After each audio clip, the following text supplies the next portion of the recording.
Bendito seja o Senhor, rocha minha, que me adestra as mãos para a batalha e os dedos para a guerra.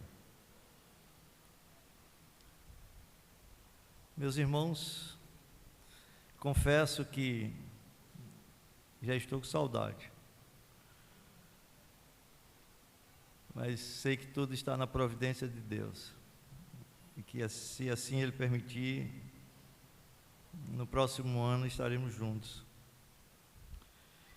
Essa é a última palestra e nós vamos falar sobre problemas na família de Jacó, na grande família agora, não é mais na micro, é na macro, né? E é parte 2. Eu queria que você abrisse a sua Bíblia no livro de Êxodo, capítulo 1. Eu vou ler apenas 3 versículos, o 7, o 14 e o 22. Nós vamos analisar o capítulo 1 por inteiro e o capítulo 2 até o versículo 10.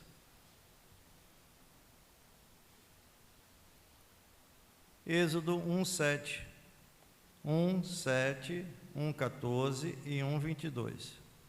Diz assim a infalível palavra do Senhor: Mas os filhos de Israel foram fecundos e aumentaram muito, e se multiplicaram, e grandemente se fortaleceram, de maneira que a terra se encheu deles. Versículo 14.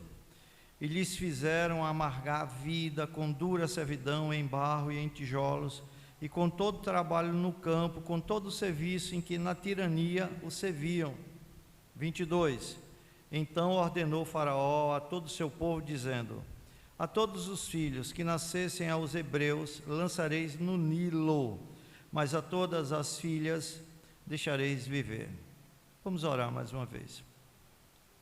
Deus Pai bondoso, gracioso, estou em Tuas mãos, sustém-me, dê-me graça, para poder pregar a Tua palavra com sabedoria, com fidelidade, com unção, com clareza, com discernimento, com simplicidade, com humildade. Dê graça ao Teu povo para receber esta palavra como vinda de Ti mesmo. Dê graça a todos nós, para que saiamos daqui deslumbrados com a Tua pessoa, dizendo quão grande é esse Deus, quão grande é esse Deus, quão grande é esse Deus. Ajuda-nos, ó Senhor, em nome de Jesus. Amém. Meus irmãos, o capítulo 1 de Êxodo não inicia exatamente num ponto em que o livro de Gênesis terminou, mas não deixa de ser uma continuação da história da família de Jacó, porque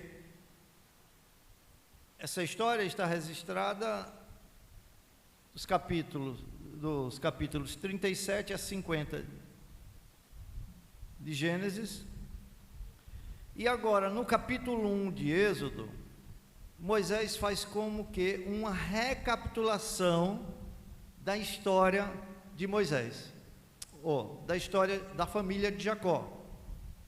Então, o capítulo 1 mostra a maravilhosa providência de Deus, assim como o 2 também, né?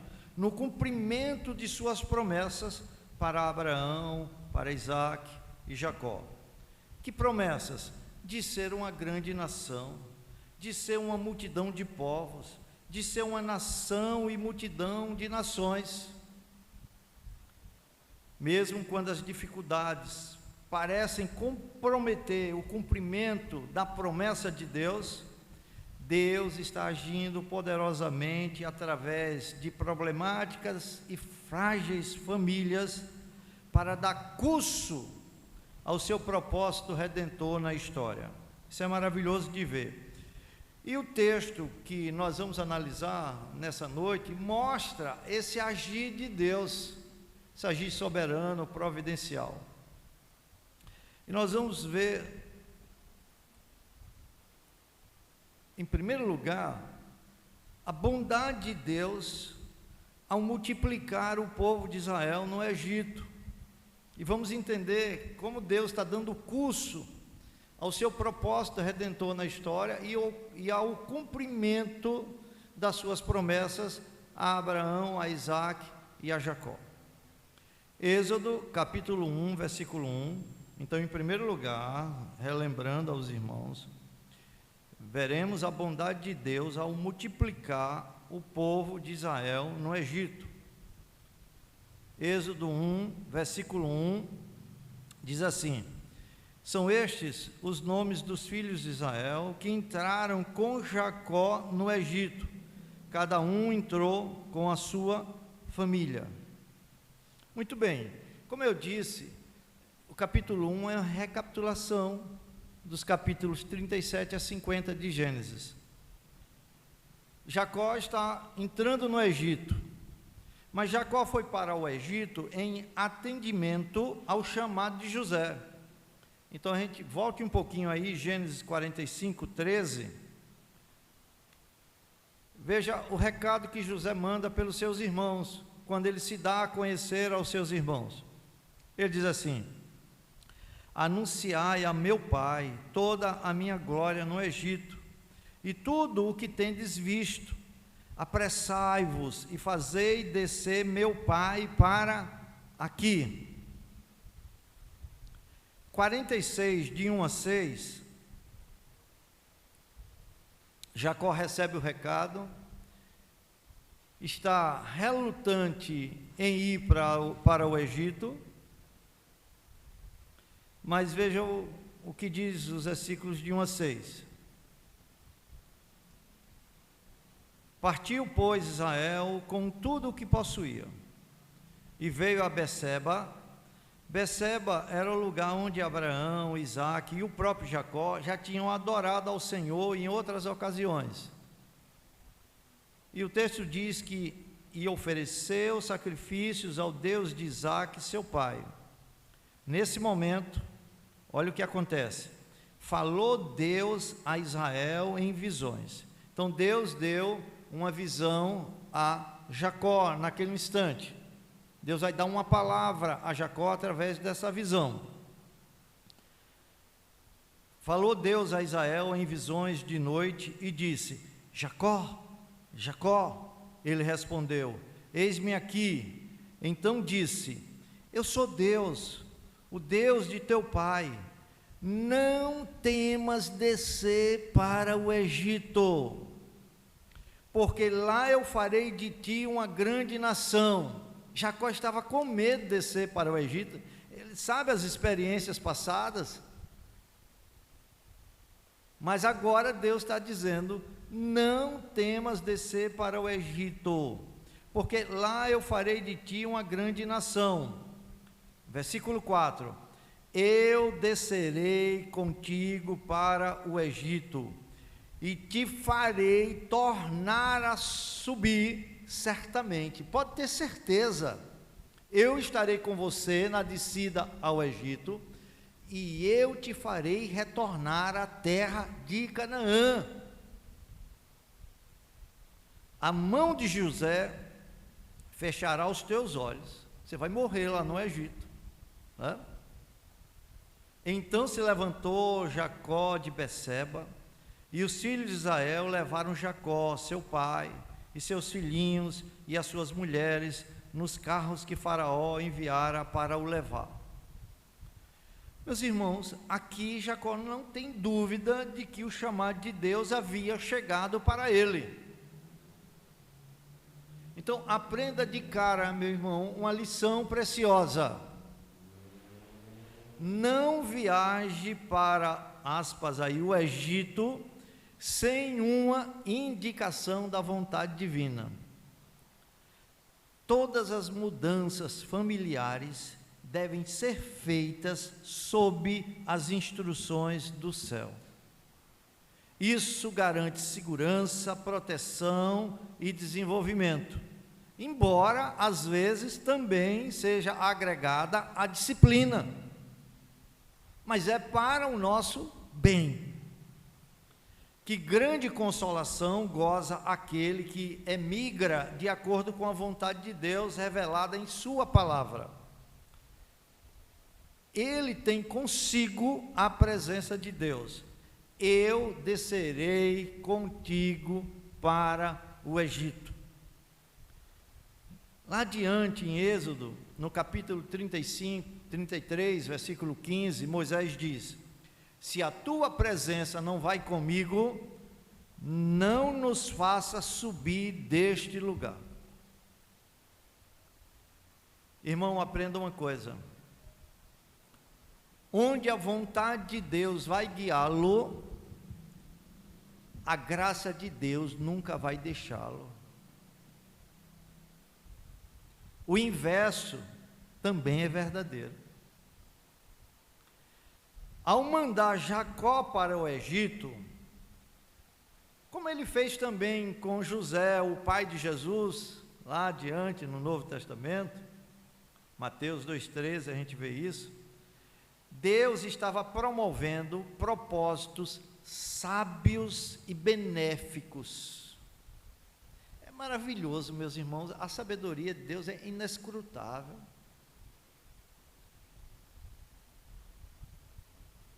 A residência de Israel no Egito garantia 4 coisas para as tribos. Garantia uma casa, garantia provisão, garantia espaço para crescer, para se desenvolver, para multiplicar o povo, e garantia disciplina valiosa. A permanência deles no Egito foi a forja para a purificação do caráter dos filhos de Jacó. A grande bênção deles é o Egito neste momento. O caráter dos filhos de Jacó será forjado ali no Egito. São futuros patriarcas que serão treinados ali no Egito. O Egito foi um meio usado para multiplicá-los e afastá-los da perversidade do povo de Canaã. Lembre-se como a gente terminou a história de Judá. Aquele tempo foi suficiente para preparar a grande família de Jacó, preservando a sua identidade, para que ela viesse sair da condição de uma família para uma nação. Vejam os versículos 6 e 7, capítulo 1. Faleceu José e todos os seus irmãos, e toda aquela geração. Mas os filhos de Israel foram fecundos e aumentaram muito, e se multiplicaram, e grandemente se fortaleceram, de maneira que a terra se encheu deles. Olha, tudo isso era uma preparação para Israel se estabelecer em Canaã. É a última etapa para que Israel se estabeleça em Canaã, e para que ela possa cumprir a sua missão espiritual no mundo. Percebem? O término não é o Egito, mas Canaã. Eu descerei para o Egito contigo, mas te farei tornar a subir, certamente. Então entenda isso, isso aqui é lindo demais. O período inteiro, desde a chamada de Abraão, até o Êxodo, até quando o povo sai do Egito para Canaã, foi de 430 anos, conforme Êxodo 12, 40 e Gálatas 3,17. Gênesis 15, 13 fala em 400 anos, Atos 7, 6 fala em 400 anos. Isso depende de onde você começa a contar, se desde a chamada ou desde o momento que Ismael tem 5 anos de idade, né? Considerando desde a chamada, que é o que Moisés conta e vai dizer que Israel permaneceu 430 anos, né? São 430 anos desde a chamada. Mas de Abraão, da hora em que Deus o chama, né, e faz a promessa a ele, até a descida de Jacó ao Egito, como a gente viu no versículo 1 de Êxodo, mostra Jacó descendo ao Egito, José mandando buscar Jacó, seus familiares, né, e ele está chegando ao Egito. Desde a promessa de Abraão até a chegada dele, são 215 anos. 215 anos. Nesse tempo, a família escolhida havia aumentado apenas para 70 pessoas. 215 anos, e cadê a promessa de a sua descendência ser como pó da terra, de crescer, de multiplicar, como as estrelas do céu, como os grãos de areia da praia? 215 anos, 70 pessoas. Foi o máximo que esse povo cresceu. Vamos agora para Êxodo. Êxodo 1. Vamos ver de novo o versículo 1 até o versículo 5. Diz assim: são estes os nomes dos filhos de Israel que entraram com Jacó no Egito. Cada um entrou com sua família. Notem, isso aqui é interessante.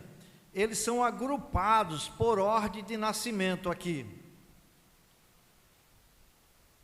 Primeiro vem os 6 nomes da primeira esposa, Lia.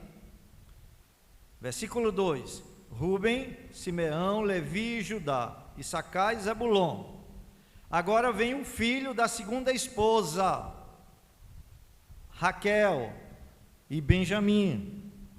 Agora, mais 2 filhos de Bila, a serva de Raquel, Dan e Naphtali.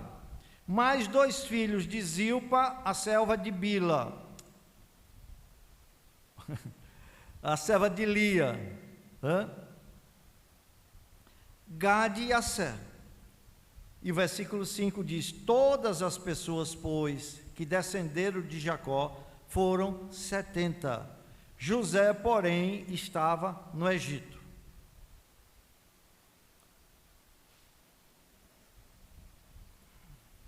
Muito bem.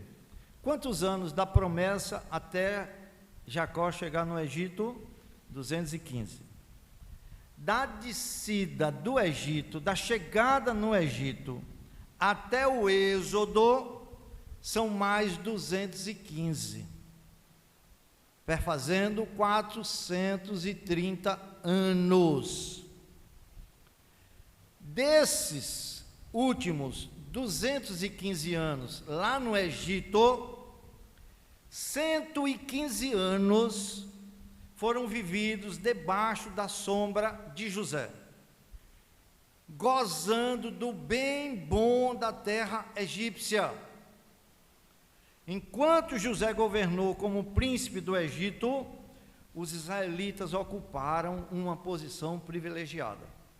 Basta você ler aí no capítulo 50 de Gênesis, versículo 7, que diz assim, quando Jacó morreu, José subiu para sepultar o seu pai, e subiram com ele todos os oficiais de Faraó, os principais da sua casa e todos os principais da terra do Egito.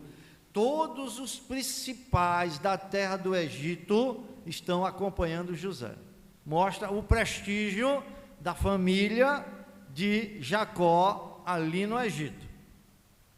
E mesmo depois que José morreu, sua memória foi honrada pela forma como os egípcios trataram os hebreus. Então, meus irmãos israelitas, durante esses 115 anos, viviam em paz e prosperidade, de acordo com aquilo que Deus prometeu a Abraão. Agora vejam uma coisa, nestes últimos 215 anos, os 70 se multiplicaram para 600 mil homens, dando uma população aí por baixo de mais ou menos 2 milhões de pessoas, de 70.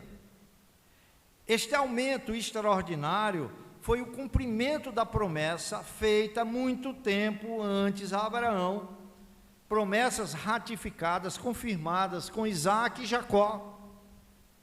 A tua descendência será como as estrelas do céu e como a areia que está na praia. Gênesis 22, 17.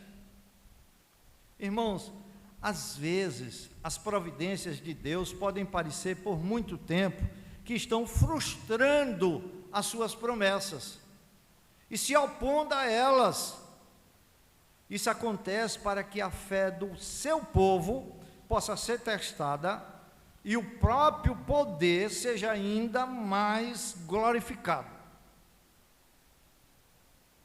Entretanto, embora o cumprimento da promessa de Deus às vezes seja lento, é sempre certo. Começou com 12, 70, e agora no Egito nós temos o quê? Uma multidão. No Novo Testamento começou com 12, depois 70 discípulos, e lá no Apocalipse a gente tem grande multidão que ninguém pode contar. Jacó nunca mais viu a terra de Canaã, terra que ele havia deixado. Morreu também José, morreu também os seus irmãos. José, quando morreu, deu mandamento sobre seus ossos. Gênesis 50, versículos 24 e 25, diz assim: disse José a seus irmãos, pela fé, aqui meus irmãos, Hebreus 11, 22, diz que ele disse isso pela fé.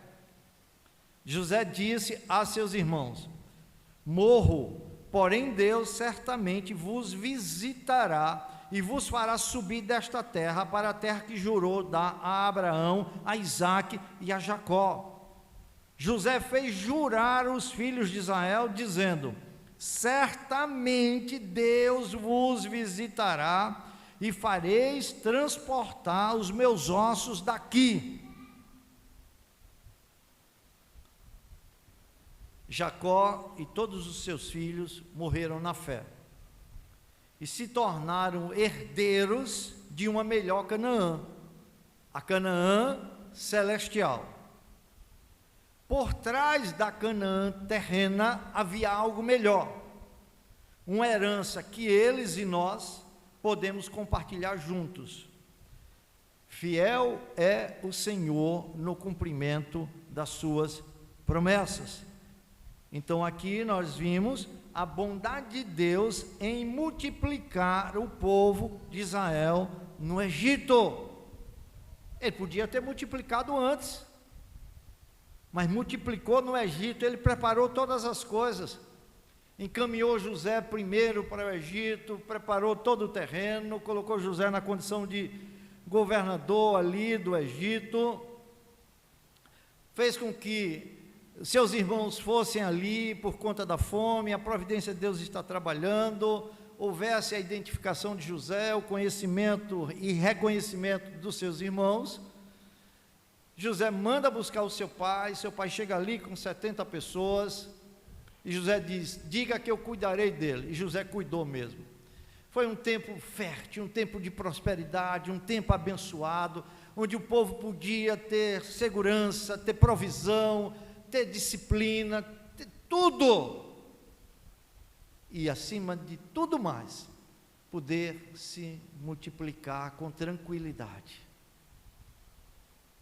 Ninguém ia estar morrendo de fome. Ele estava no melhor da terra do Egito, um povo próspero. Aí, meus irmãos, em segundo lugar, a gente pode ver a maldade egípcia. Vimos a bondade de Deus em multiplicar o seu povo no Egito, e agora vamos ver a maldade egípcia ao ameaçar a existência de Israel. Veremos isso nos versículos de 8 a 22 do capítulo 1. E eu relembro uma coisa importante aos irmãos.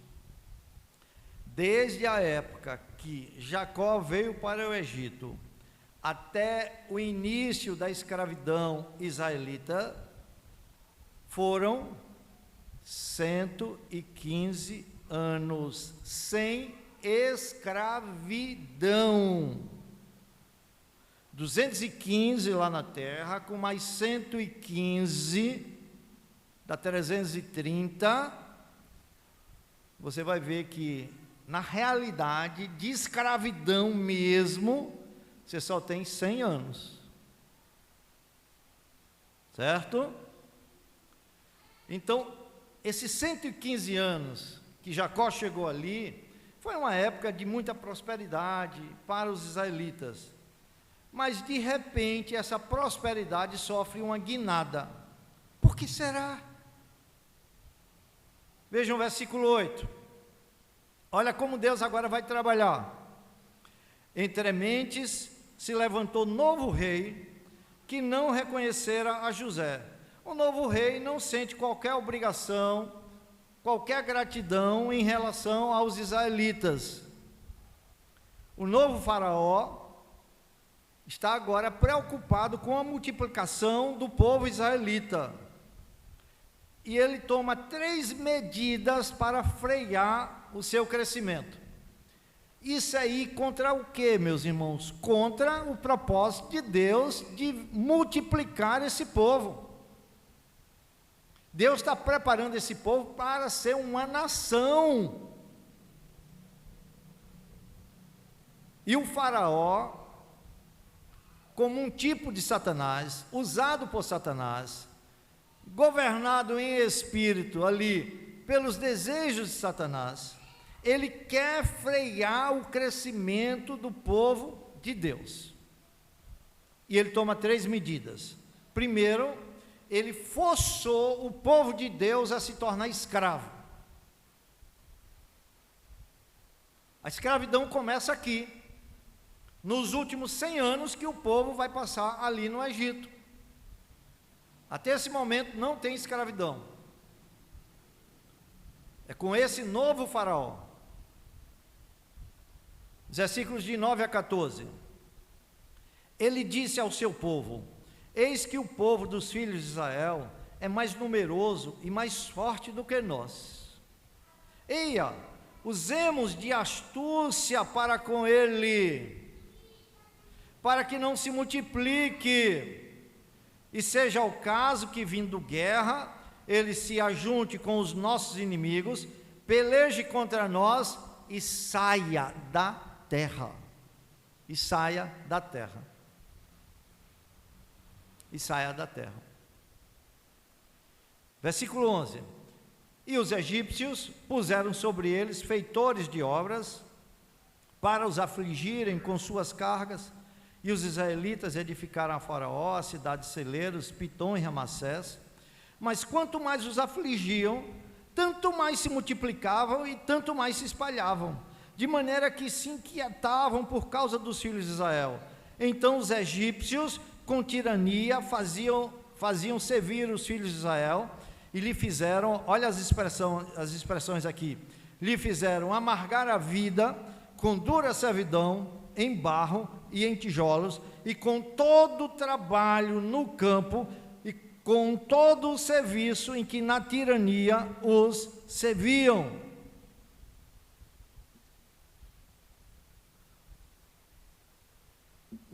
Agora eu quero que vocês prestem atenção a uma coisa. Aqui está um conflito, e a verdadeira causa do conflito era espiritual. O faraó estava realmente lutando contra Deus. Deus nunca quis que o Egito se tornasse a terra prometida. Eu farei retornar, certamente. Esse era o propósito de Deus. E vejam a profecia de José em seu leito de morte, quando ele diz: eu morro, porém Deus certamente vos visitará, e vos fará subir desta terra para a terra que jurou dar a Abraão, Isaque e Jacó. O plano de Deus era dar para essas pessoas uma terra, uma pátria, como ele tinha prometido a Abraão, a Isaque e a Jacó. Porém, Faraó se opõe ao plano divino. Observem a razão que ele dá para oprimir aos israelitas. Versículo 10, vamos ler de novo. Eia, usemos de astúcia para com ele, para que não se multiplique, seja o caso que, vindo guerra, ele se junte com os nossos inimigos, peleje contra nós e saia da terra. Essa é a razão que ele dá. Faraó era totalmente oposto à única coisa que Deus estava absolutamente determinado a fazer. Quando você lê aqui em Êxodo, capítulo 3, versículo 8, Deus diz assim: por isso desci a fim de livrá-lo da mão dos egípcios e para fazê-lo subir daquela terra a uma terra boa e ampla, terra que mana leite e mel, o lugar do cananeu, do eteu, do amorreu, do ferezeu, do heveu e do jebuseu. Faraó é o próprio retrato do homem em rebelião contra Deus. E o que é que ele faz? Precisamos ler mais uma vez o versículo 14. E lhe fizeram amargar a vida com dura servidão em barro, para enfraquecer, para que eles não tivessem mais prazer em ter filhos. Ter filhos para escravidão? Para que eles ficassem fracos, doentes, e em tijolos, e com todo trabalho no campo, todo tipo de trabalho no campo, eles foram sujeitos, com todo o serviço em que na tirania os serviam. Agora vem a pergunta: por que Deus permitiu que seu povo sofresse tamanhas dificuldades? Sabe para quê, meus irmãos? Para ajudá-los a crescer, ajudá-los a crescer. Vejam o versículo 12, aqui é crescer multiplicando mesmo que eu estou falando. Versículo 12, quanto mais os afligiam, tanto mais se multiplicava e tanto mais se espalhavam. E aqui vemos uma grande ironia. Eia, usemos de astúcia para com ele, para que não se multiplique. Deus transformou a astúcia de Faraó em loucura. Como diz 1 Coríntios 1,19, destruirei a sabedoria dos sábios e aniquilarei a inteligência dos instruídos. Apesar de todos os seus esquemas inteligentes, o faraó acabou sendo completamente enganado. No final desse capítulo, no versículo 20, encontramos os israelitas ainda aumentando e se tornando mais numerosos. O agir inconsciente de Faraó os preparava para ser uma nação.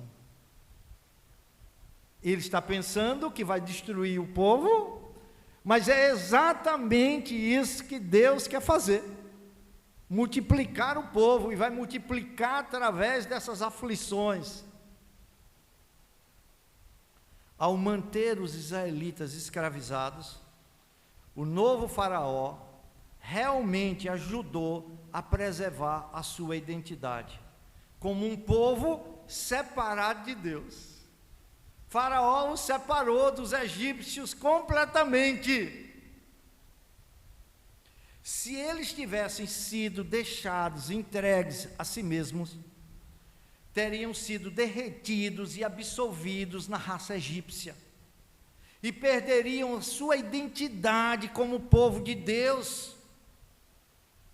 Eles estavam bastante satisfeitos em estar no Egito, e estavam bastante dispostos a serem egípcios.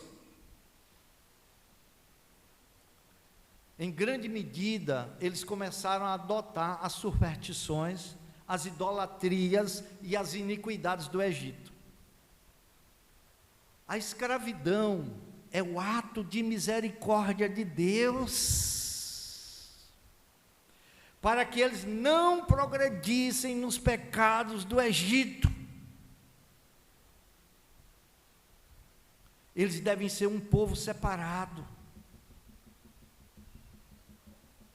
Eles não poderiam ser egípcios, nem ainda viver permanentemente como egípcios, pois Deus os havia escolhido para si mesmo, e Deus pretendia fazer uma diferença permanente entre Israel e o Egito.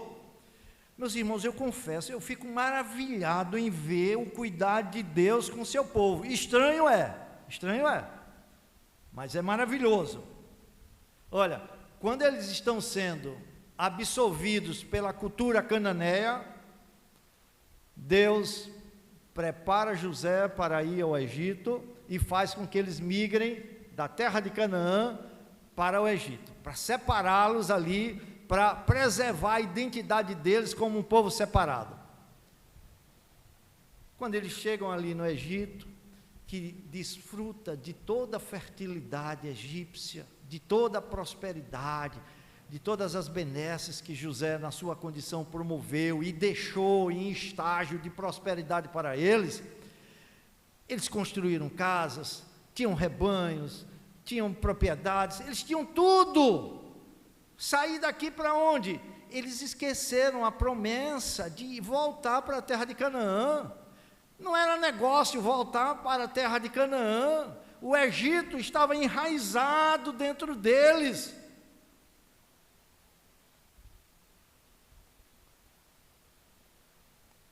Agora Deus vai fazer com que eles desgostem do Egito.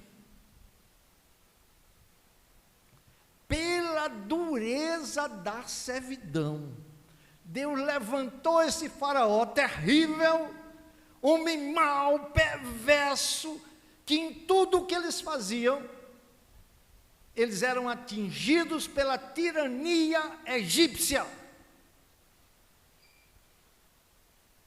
E Deus vai tirá-los dali para Canaã, a fim de que eles não sejam derretidos e absolvidos pelos egípcios. Isso é um padrão de Deus.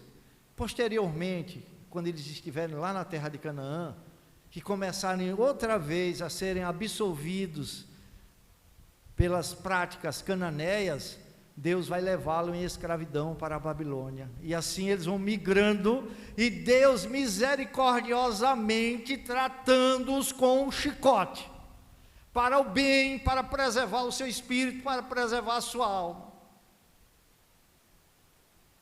Agora eu faço uma pergunta: por que a ordem tem que ser primeiro essa? Sofrimento e depois libertação. Deus não poderia eliminar o sofrimento, se assim quisesse, e já levá-los diretamente para a terra de Canaã? Porque teve que levantar Faraó e botar eles 100 anos de escravidão? Sim, Deus poderia, mas se Deus tivesse feito isso, os israelitas não teriam desejado partir do Egito. O Egito era o único lugar, o único lar que eles tinham, e eles não estavam dispostos a deixar seus luxos e confortos para fazer a vontade de Deus.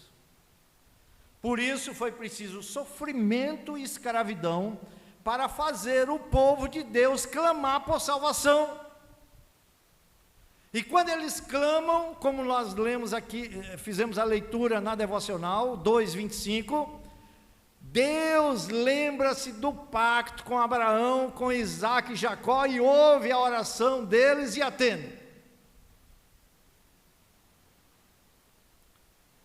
Aqui, meus irmãos, mais uma vez nós vemos uma grande ironia. O fato de Faraó escravizar os israelitas os fazia ansiar por voltar à terra que ele estava tentando impedir que eles fossem. Olha como Deus trabalha, meus irmãos. Vocês entenderam isso? Eu vou repetir. O fato de Faraó escravizar os israelitas os faz ansiar, desejar por voltar à terra que o próprio Faraó estava tentando impedir. Vamos escravizar para que eles não saiam da terra. E ele não tinha desejo nenhum de sair daquela terra. Se Faraó deixasse eles à vontade, eles nunca voluntariamente sairiam daquela terra. Faraó, embora não soubesse, era o instrumento de Deus em fazê-los desapegar-se do mundo egípcio, ajudando-os a cumprir a missão que Deus lhe designara como nação. Se não fosse assim, jamais os israelitas desejariam sair do Egito. É tanto que depois que eles saem, por qualquer coisa, eles estão desejosos de voltar para o Egito. Qual é a grande lição dessa passagem? É que os nossos sofrimentos, principalmente os sofrimentos familiares, que são os mais profundos, eles nos ajudam a procurar o nosso Salvador. Se não tivéssemos dificuldades ao longo da jornada cristã, nunca teríamos qualquer razão para ansiar pelo céu. Como os israelitas, precisamos da casa da escravidão. É um filho rebelde que se levanta, é um cônjuge que se levanta rudemente, grosseiramente. São coisas terríveis que acontecem na nossa vida. Precisamos da casa da escravidão para desejarmos experimentar a liberdade e a alegria e as delícias da terra prometida. Irmãos, é muito mais difícil desejar os novos céus e a nova terra quando a vida na terra é confortável, sem inquietações e sofrimentos. Então, relembrando, o novo faraó, preocupado com a multiplicação do povo israelita, toma 3 medidas. A primeira, ele forçou o povo de Deus a se tornar escravo. A segunda medida, adotada por Faraó para frear o crescimento do povo, foi a matança dos meninos hebreus recém-nascidos. Versículos 15 e 16. Bom, ele viu que a escravidão não estava surtindo efeito, porque quanto mais afligia, mais o povo se multiplicava. Como frear esse crescimento? Muito bem, então vamos fazer o seguinte: vamos matar os meninos recém-nascidos. Versículos 15 e 16. O rei do Egito ordenou as parteiras hebreias. Olha a ousadia. Veja como um tirano se comporta. Ele acha que todo mundo tem obrigação de obedecê-lo em toda e qualquer circunstância. São parteiras hebreias, das quais uma se chamava Sifrá e a outra Puá. Aqui, meus irmãos, são uma linguagem para a gente entender: enfermeiras-chefe, porque entre o povo de Deus tinha mais ou menos umas 500 parteiras. Essas duas eram parteiras chefes. Seus nomes aqui são citados com honra, enquanto o nome de Faraó sequer é mencionado. Como eu disse de manhã, o nome esquecido na Bíblia retrata desonra e indignidade. Vocês lembram da parábola do rico e do Lázaro, da história do rico e do Lázaro? Você tem o mendigo Lázaro e o homem rico, porque ele nem digno é de ter o seu nome citado. Muito bem, versículo 16. Olha o que Faraó diz, dizendo: quando servirdes de parteira as hebreias, examinai, isto é, na saída do útero, avalie o sexo da criança. Se for menino, matai-o. Então, esse assassinato impediria o nascimento de jovens guerreiros. Faraó esconde sua maldade colocando as parteiras como cruéis carrascos. Mas se for filha, que viva.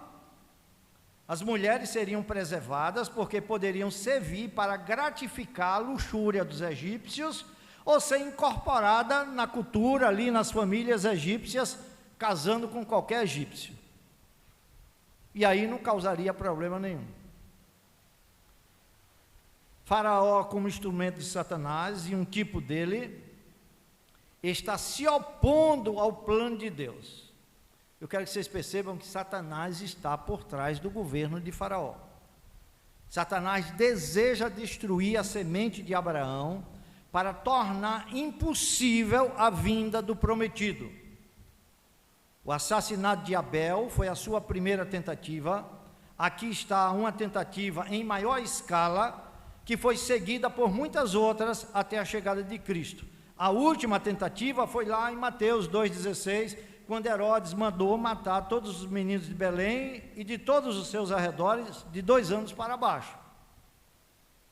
Então Faraó está certo que as parteiras farão o que ele ordenou. Versículo 17. As parteiras, porém, temeram a Deus e não fizeram como lhes ordenara o rei do Egito. Antes, deixaram viver os meninos. Olha, não só não os matou, mas fez tudo o que era necessário para preservar-lhes em vida. Há momentos em que os cristãos não têm apenas o direito, mas também a responsabilidade de resistir às ordens que contrariam a Deus. Faraó não estava acostumado a ter pessoas desafiando seu poder. Versículo 18 e versículo até o 21. Vamos lá. Então o rei do Egito chamou as parteiras e lhe disse: por que fizeste isso e deixaste viver os meninos? O rei está perplexo quanto à questão do crescimento de Israel. Vocês não fizeram nada para impedir isso, eles continuam crescendo. Meus irmãos, vejam só, 2 vasos frágeis usados por Deus são suficientes para frustrar os planos de Faraó. Responderam as parteiras a Faraó: é que as mulheres hebreias não são como as egípcias, são vigorosas e antes que lhes chegue a parteira, já deram à luz a seus filhos. Então as parteiras disseram a verdade, elas não mentiram, viu? Elas não mentiram, elas disseram a verdade. A família já havia acolhido a criança e não havia maneira de matá-lo secretamente, ainda que ela desejasse fazer isso, porque a família já não deixava. A ideia era matar secretamente. Ela está ali fazendo parto. Quando viu o sexo da criança na saída, fosse masculino, sufocava a criança e matava. Essa é a proposta de Faraó. Mas ela está dizendo a verdade, as mulheres hebreias são fortes, são resistentes. Quando chegamos lá para fazer o parto, a família já acolheu a criança. Com essa afirmativa, elas confessaram a proteção que Deus providencialmente deu à sua nação. E Faraó tem 1000 meios de averiguar a verdade, elas não estão mentindo. Versículo 20: e Deus fez bem às parteiras, e o povo aumentou e se tornou muito forte, e porque as parteiras temeram a Deus, ele lhes constituiu família. Isto é, Deus as tornou prósperas e suas famílias consideráveis na nação de Israel. Aí vem uma terceira medida para frear o crescimento do povo de Deus. Foi o afogamento de bebês do sexo masculino. Frustrado em seus esforços, Faraó apelou a seu próprio povo para cometer um assassinato em massa. Versículo 22. Então ordenou Faraó a todo o seu povo, e eu creio aqui, sob severas penalidades, dizendo: a todos os filhos que nascerem aos hebreus lançareis no Nilo, mas a todas as filhas deixareis viver. O propósito é o mesmo ainda do anterior. Perceba como Faraó avança de um grau de pecado para outro. A última intenção assassina só foi comunicada às duas parteiras. Era privado, era uma coisa sutil, mas agora o fato é público. Isto não está oculto. Faraó, deixando de lado toda a vergonha, se anuncia como assassino dos homens de Israel. Irmãos, entendam uma coisa: Deus permite que os perseguidores do seu povo cheguem ao máximo de seus limites designados. Olha a situação agora do povo de Israel. Espionar e informar sobre uma criança recém-nascida tornou-se um ato de lealdade egípcia. E eles deveriam jogar as crianças mortas aonde? No rio, para não deixar vestígios de sua ação perversa. O rio levava embora. E quem sabe também para servir de oferenda ao Deus Nilo. Meus irmãos, eu tenho dito aqui desde o início: o juízo de Deus é sempre proporcional ao tipo de pecado que cometemos. Posteriormente, Faraó e todo o seu exército vai sofrer a mesma penalidade que ele deseja impor sobre os filhos de Israel e que impôs. Eles serão afogados no mar, na mesma medida. Agora, desses decretos sangrentos do Faraó, que podemos aprender, meus irmãos? Podemos aprender que a paciência dos santos deve ser provada, por prova após prova. Deus, porém, está no governo de todas as coisas, para o bem do seu povo. Nada a temer. Então aqui nós vimos a bondade de Deus ao multiplicar o povo de Israel no Egito. Capítulo 1, versículos de 1 a 7. A maldade egípcia ao ameaçar a existência de Israel, que parece que vai comprometer o cumprimento da promessa de Deus a Abraão, de ele ser uma grande nação. Capítulo 1, versículos de 8 a 22. E por fim, a providência de Deus na preparação de um libertador para Israel. Capítulo 2, de 1 a 10. Então vejam, os guardas de Faraó não tinham como vigiar cada uma das parteiras hebreias. Mas o povo egípcio podia ficar de olho nos escravos hebreus e avisar quando um menino nascia. Quem sabe até receberia uma recompensa por conta disso. Foi durante esses tempos de desespero, está mentalizando o tempo, a cena, foi durante esses tempos de desespero que um casal de hebreus se atreveu a ter um filho, mesmo debaixo desse decreto.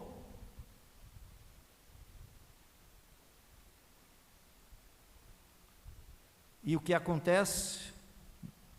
2:2. E a mulher concebeu, engravidou.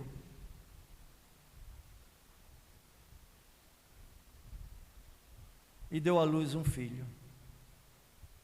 E vendo que era formoso, uma criança especial, formosa aos olhos de Deus, escondeu-o por 3 meses.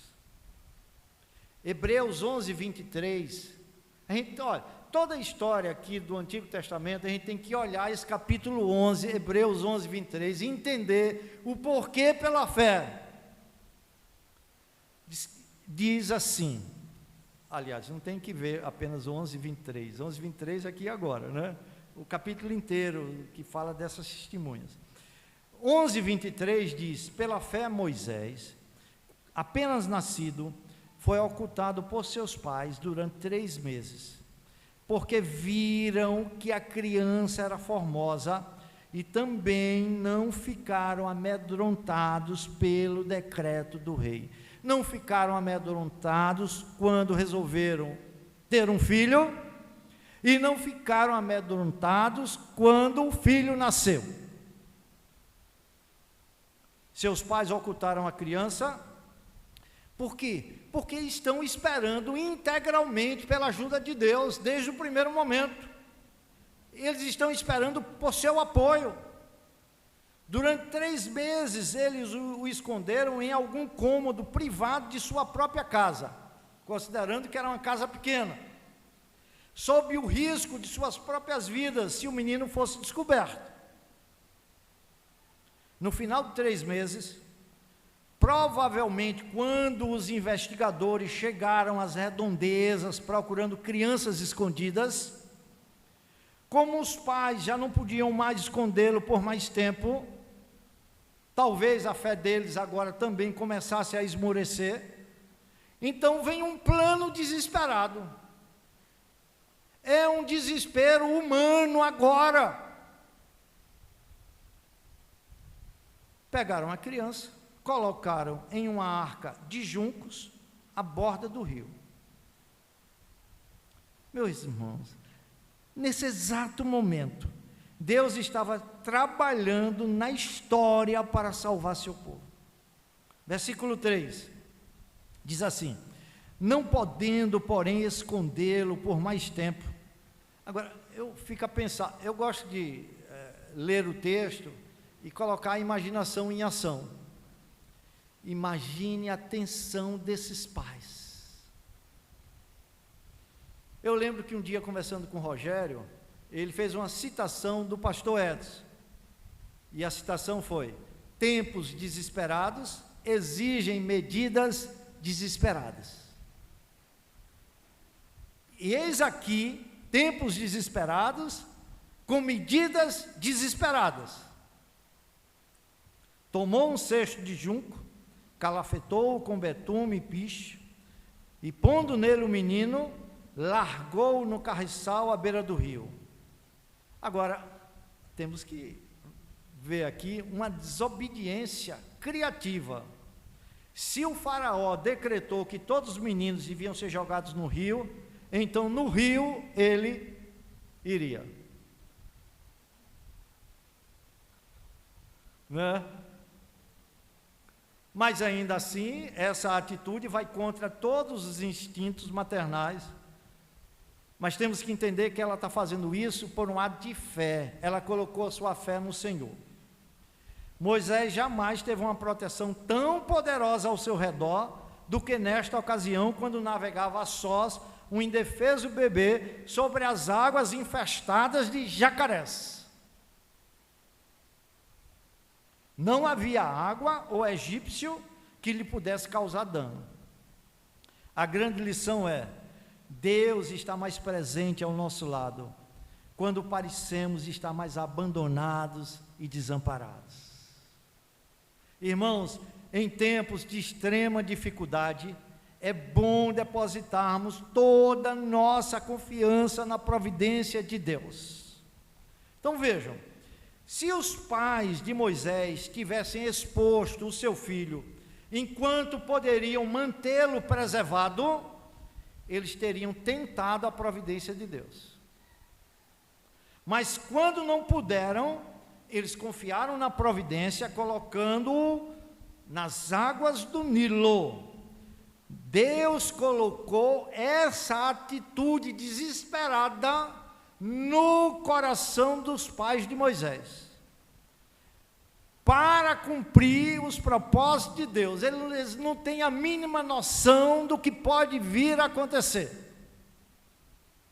Deus desejava que Moisés, por meio disto, fosse levado às mãos da filha de Faraó.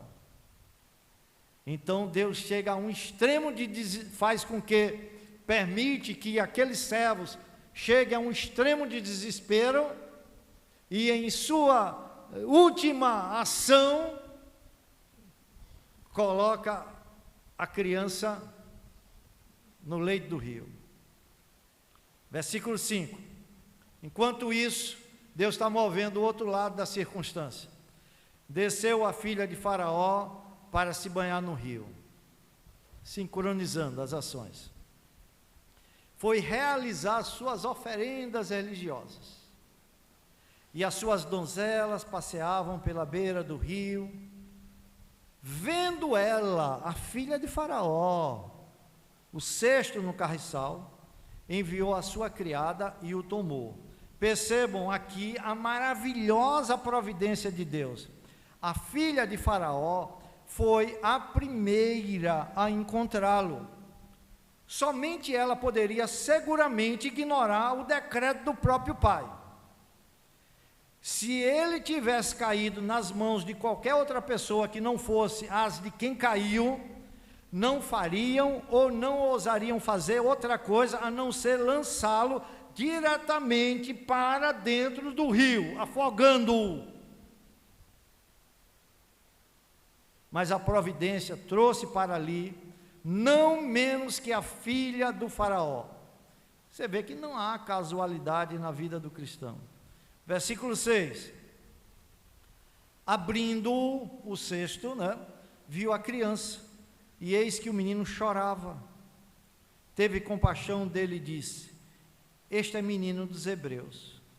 Como ela descobriu que o menino era hebreu? O menino hebreu era circuncidado no 8º dia de nascido. Ao desenrolar as vestes do menino, a mulher provavelmente percebeu a sua marca especial. Foi assim que ela reconheceu que o menino era hebreu. Agora, percebam, o coração da filha de Faraó foi tocado pelo choro do menino. Até aquele momento, Deus preservou aquele menino para que ele não chorasse e aquela família não fosse descoberta.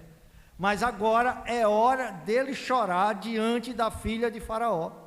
E esse choro tocou seu coração. Deus usou as lágrimas de um bebê para controlar o coração de uma princesa poderosa.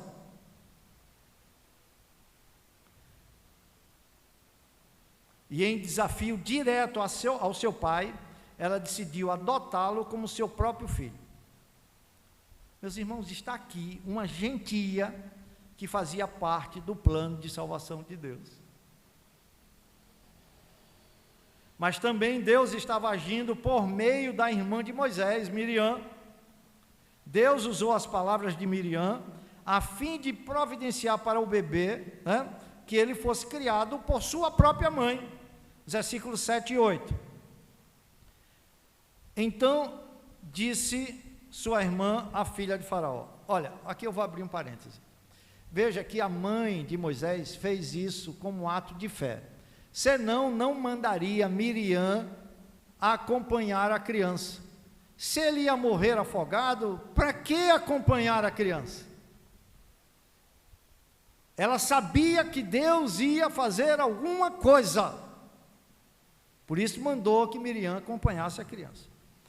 Então, Miriam, que está ali, disse sua irmã, a filha de Faraó: queres que eu vá chamar uma das hebreias que sirva de ama e te crie a criança? Respondeu-lhe a filha de Faraó: vai. Saiu, pois, a moça e chamou a mãe do menino. Percebam, isso aqui é lindo. Junto ao Nilo e perto do berço cercado de juncos, Deus reuniu as pessoas que salvariam o bebê. É significativo que todas fossem mulheres. Deus usou a própria mãe de Moisés, que havia escondido o bebê, usou a irmã de Moisés, Miriam, que observou de longe para saber o paradeiro do irmão, e por fim usou a filha de Faraó, que se compadeceu do bebê e o adotou como filho. Deus exerceu um papel providencial, não apenas para salvar o menino, mas também para protegê-lo e educá-lo.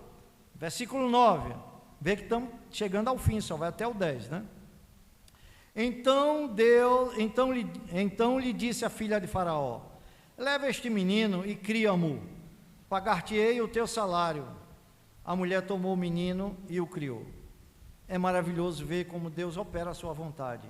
Aquele a quem Faraó mandou matar foi criado na sua própria casa como filho da sua própria filha, Além disto, a filha de Faraó mandou a própria mãe de Moisés mamá-lo. Isto é o que significa criá-lo. E apagou com dinheiro da tesouraria do próprio Faraó. Quem negaria que Deus usou as instruções de sua mãe para produzir em Moisés a fé que o levaria a renunciar ao Egito? Foi nesse período que ele aprendeu sobre o Deus dos seus pais, conforme diz Gênesis 3,15, e compreendeu que os israelitas eram seus patrícios, conforme 2,11. Certamente que estas passagens das Escrituras são uma maravilhosa ilustração do Salmo 76, versículo 10. Pois até a ira humana há de louvar-te.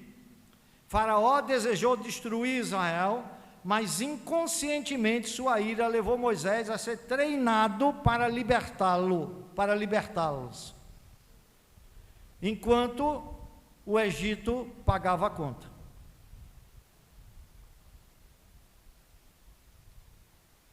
Realmente não existe conselho contra o Senhor, como diz Provérbios 21:30. Não há sabedoria, nem inteligência, nem mesmo conselho contra o Senhor. Versículo 10, último versículo. Sendo o menino já grande, ela o trouxe à filha de Faraó, do qual passou ele a ser filho. Esta lhe chamou Moisés e disse: porque das águas o tirei. Moisés realmente foi adotado pela filha do Faraó. A providência divina trouxe para dentro do palácio de Faraó aquele que executaria a vingança de Deus contra Faraó, contra o povo egípcio e contra os deuses dos egípcios. Irmãos, isso aqui é tremendo. O Egito parece o lugar menos provável para Deus começar a treinar um líder. Mas o caminho do Senhor não são os nossos caminhos. No Egito, Moisés recebeu a melhor educação disponível e por 40 anos viveu como um príncipe. Deus salvou o menino Moisés para que ele pudesse salvar os israelitas. Do começo ao fim, a salvação pertence ao nosso Deus. Então vejam uma coisa, quero concluir com essas palavras. Moisés era um salvador, mas ele não era o salvador. Muito depois de Êxodo, os israelitas ainda estavam esperando outro salvador que fosse nascido, um salvador de quem Moisés foi apenas um tipo. Então uma criança nasceu em Belém, uma criança digna de maior honra do que Moisés, como diz Hebreus 3:3. Jesus não era uma criança comum, ele era o Deus encarnado. Ele recebeu um nome que combinava com o seu destino. Eles o chamavam de Jesus, porque ele iria salvar o seu povo dos seus pecados. Agora, como Moisés, este Salvador nasceu sob uma sentença de morte. Herodes o Grande, um tirano perverso como qualquer um dos faraós, estava determinado a matar o rei recém-nascido. Eu quero que você acompanhe comigo essa leitura, Mateus 2, 13 a 15.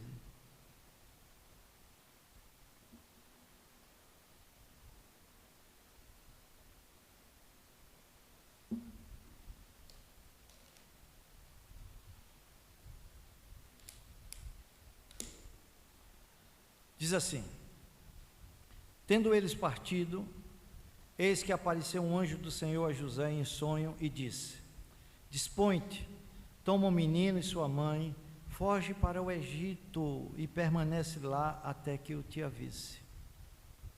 Vá para o Egito, porque Herodes há de o procurar o menino para o matar. Dispondo-se ele, tomou de noite o menino e a sua mãe e partiu para o Egito. Versículo 15. E lá ficou até a morte de Herodes, para que se cumprisse o que fora dito pelo Senhor por intermédio do profeta: do Egito chamei o meu filho. Meus irmãos, por favor, olhem aqui. Quando Deus deseja, o Egito serve de proteção para seus filhos. A grande lição que fica para nós é a seguinte: Deus providencialmente usa as famílias problemáticas da aliança para executar o seu plano até o último detalhe, pois a salvação é sua obra desde o início até ao fim. A Deus, pois, toda a glória. Amém. Amém. Amém.